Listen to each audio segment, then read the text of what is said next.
esa presentación.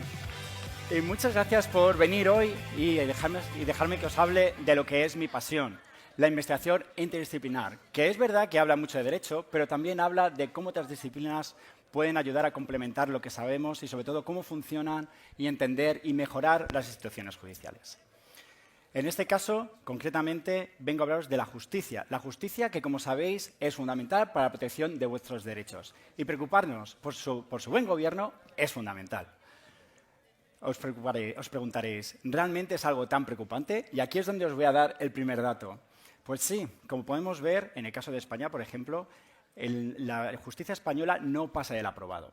¿Y por qué deberíamos preocuparnos? Pues hay que preocuparse porque al final una justicia sin confianza es una justicia vulnerable. Vulnerable ante los ataques antidemocráticos o ante su reputación, que al final no solo afectan a su funcionamiento, sino también al usuario, es decir, a vosotros. ¿Confiaríais realmente en una institución que parece que no hace bien su trabajo? Pues es justo aquí donde la gobernanza judicial intenta hacer la diferencia, entender en primer lugar su estructura, sus normas, sus procedimientos y la toma de decisiones de los jueces para, en este caso, buscar buenas políticas y instituciones que nos ayuden a futuro a mejorarla.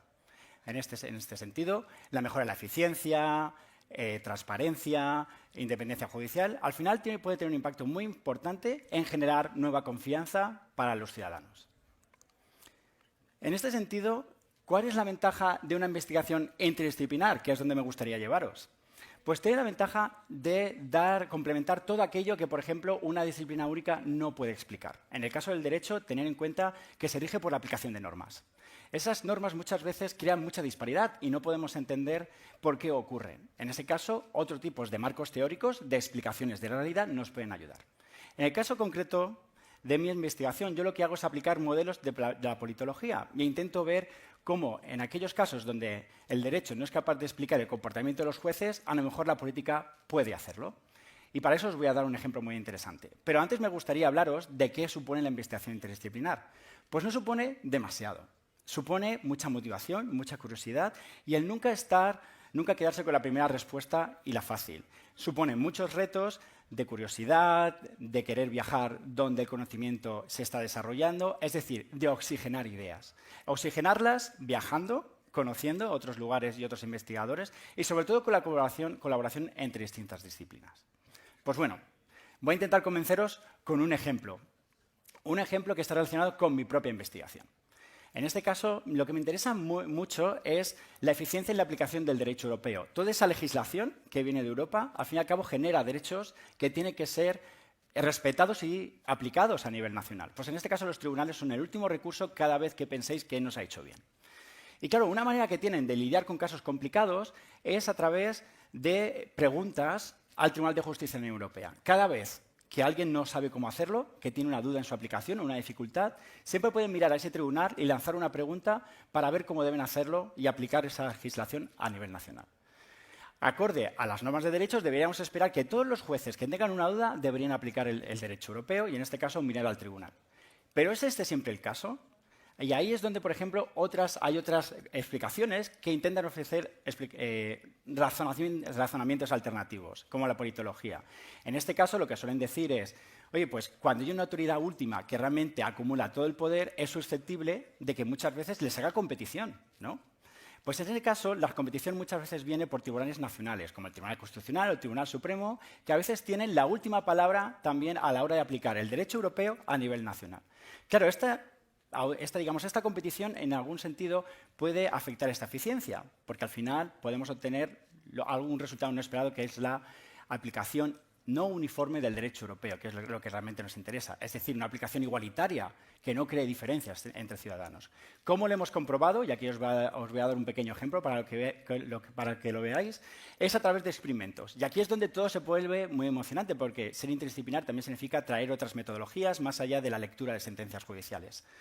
Hemos hecho dos grupos de control, en este caso todos similares, porque tenemos que estar seguros que lo que vamos a introducir como innovador, es decir, una intervención, realmente se debe a esa diferencia a la hora de comparar, a esa intervención a la hora de comparar los resultados de ambos grupos. Y bueno, les hemos puesto ante un caso complicado, como podéis ver, y hemos dicho, en esta situación, ¿seguirías los dictados del Tribunal de Justicia?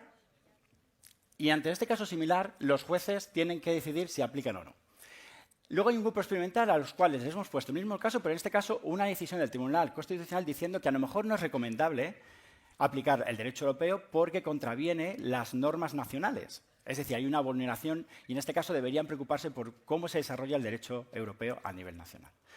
Pues bueno, ¿cuáles resultados obtenemos? En primer lugar, un resultado que es algo contrario a las expectativas de derecho europeo. Según las normas jurídicas, siempre deberían seguir el razonamiento del Tribunal de Justicia y observamos que hay un 11% de jueces que se desvían, de modo que el derecho realmente no tiene la gran respuesta o la explicación última de por qué se comportan así. En el grupo de experimental, donde les decimos, oye, pues en este caso, además ha intervenido el Tribunal Constitucional diciendo que esto no es razonable, que deberían proteger las normas nacionales, pues en ese sentido vemos como casi un 50% de los jueces deciden no seguir los dictados de la Unión Europea. Y claro, ¿cuál es el gran problema aquí? Pues que al final se crea mucha fragmentación en la aplicación del derecho.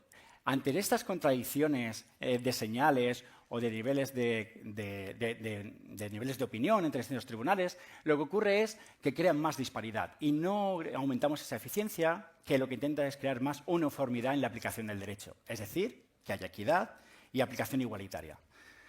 Una vez habíamos descubierto esto, lo que es más interesante es que hubo una vocación de servicio público detrás. Tuvimos discusiones con los jueces, con los cuales co-creamos este conocimiento, y al final acordamos ciertas medidas preventivas que ayudasen a limar estas asperezas antes de que se producieran, ¿no?, este tipo de conflictos, a través de foros, reuniones informales o incluso reuniones de redes para poder ver cómo poder compatibilizar las distintas interpretaciones.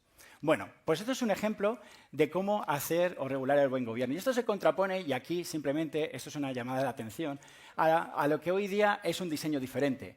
Un diseño diferente donde la falta de confianza no es utilizada como un indicador para poder mejorar instituciones, sino como una excusa para desmantelar instituciones que lo único que hacen es proteger a los ciudadanos en contra de los abusos de poder.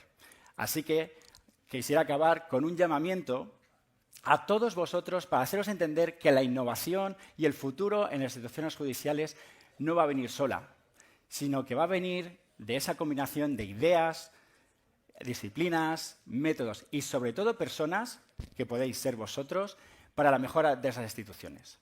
Así que el futuro empieza con todos y con todas vosotras. Muchas gracias y nos vemos en la sala o en la Carlos III, la institución de trabajo.